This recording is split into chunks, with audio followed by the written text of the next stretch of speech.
Hi all, welcome to Hadya vlogs. మెంతి కూర, అబ్బా చేదు, ఏం తింటామని అనుకుంటున్నారా? కాదండి బాబు, ఒక్కసారి ఇలా ట్రై చేసి చూడండి. హ్యాపీగా ప్లేట్ ఖాళీ చేసేస్తారు. అంత బాగుంటుంది, అంతే టేస్టీగా ఉంటుంది. హెల్త్ బెనిఫిట్స్ చాలా ఎక్కువగా ఉన్నాయండి. ఒకసారి ట్రై చేసి చూడండి, మీకు కంపల్సరీ నచ్చుతుంది.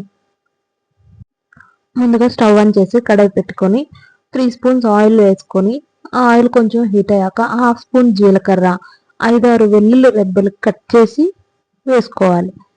ఇవి కొంచెం వేగాక ఒక ఎండుమిర్చిని కూడా కట్ చేసి వేసుకొని ఇవన్నిటిని బాగా వేయించుకోవాలి.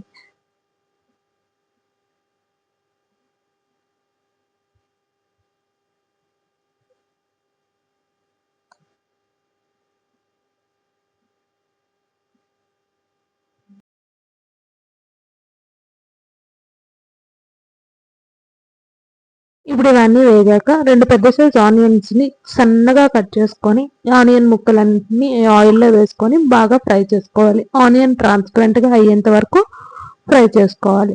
ఇలా ఈ ఆనియన్ వేగేలోపు ఇంకొక కప్లో కొద్దిగా హాట్ వాటర్ వేసుకొని అందులో 1 స్పూన్ వరకు జీడిపప్పు, 1 స్పూన్ వరకు వాటర్ మిలన్ సీడ్స్ వేసుకోవాలి. వేసుకొని కాసేపు నానబెట్టుకోవాలి. ఇలా కాసేపు నానబెట్టుకున్న జీడిపప్పుని, ఈ వాటర్ మిలన్ సీడ్స్ ని మిక్సీలో వేసి మెత్తటి పేస్ట్ కింద చేసుకోవాలి. ఇప్పుడు ఈ ఆనియన్స్ ట్రాన్స్పరెంట్ గా అయిన తర్వాత ఒక పెద్ద సైజు టమాటాని సన్నగా ముక్కలుగా కట్ చేసుకొని ఆ టమాటా ముక్కలు కూడా ఇందులో వేసుకొని టమాటాలు మెత్తబడేంత వరకు వేయించుకోవాలి.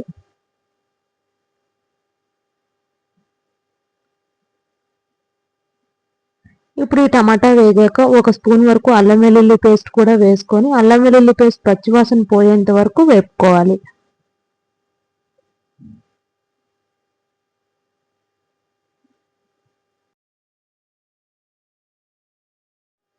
ఇలా ఈ అల్లం వెల్లుల్లి పేస్ట్ పచ్చివాసన పోయేంత వరకు వేయించుకున్న తర్వాత ఇందులో కావాల్సిన స్పైసెస్ అన్ని యాడ్ చేసుకోవాలి. అవేనండి, హాఫ్ స్పూన్ పసుపు, 1.5 స్పూన్ కారం, టేస్ట్కి సరిపడా సాల్ట్, హాఫ్ స్పూన్ ధనియా పౌడరు వేసుకొని వేగనివ్వాలి. ఇవి కొంచెం వేగాక ఇందులోనే పావు స్పూన్ వరకు గరం మసాలా కూడా వేసుకొని వేగనివ్వాలి.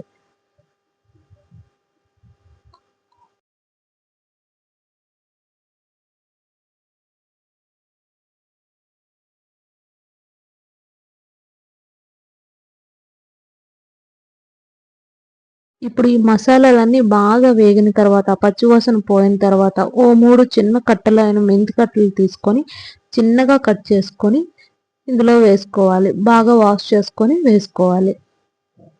ఈ మెంతాకును బాగా వేపుకోవాలండి, అప్పుడే చేదు పోతుంది. సరిగ్గా వేగకపోతే చేదు ఉండిపోతుందని గుర్తుపెట్టుకోండి. ఇప్పుడు బాగా వేగిన మెంతాకులో ముందుగా పేస్ట్ చేసుకున్న కాజు పేస్ట్ని వేసి సరిపడా వాటర్ కూడా వేసుకోవాలి.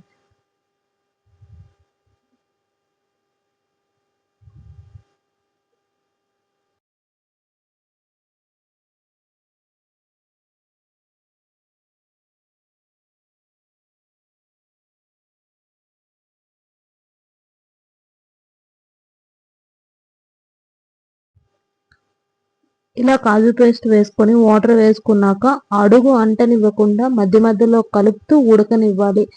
దగ్గర పడేంత వరకు, మెంతాకంతా దగ్గర పడేంత వరకు ఉడకనివ్వాలి. కాజు పేస్ట్ వేసాం కాబట్టి అడుగు అంటుతుంది, అందుకే మధ్య మధ్యన కలుపుకుంటూ ఉడకనివ్వాలి.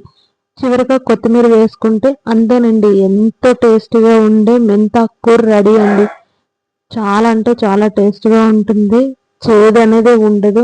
అది మెంతాకని కూడా కనిపెట్టలేదు, అంత టేస్ట్గా ఉంటుంది. చపాతీతో కానీ రైస్తో కానీ చాలా అంటే చాలా బాగుంటుంది. ఒకసారి ట్రై చేసి చూడండి, మీకు తప్పకుండా నచ్చుతుంది. Thank you for watching my channel. Please subscribe my channel for more videos.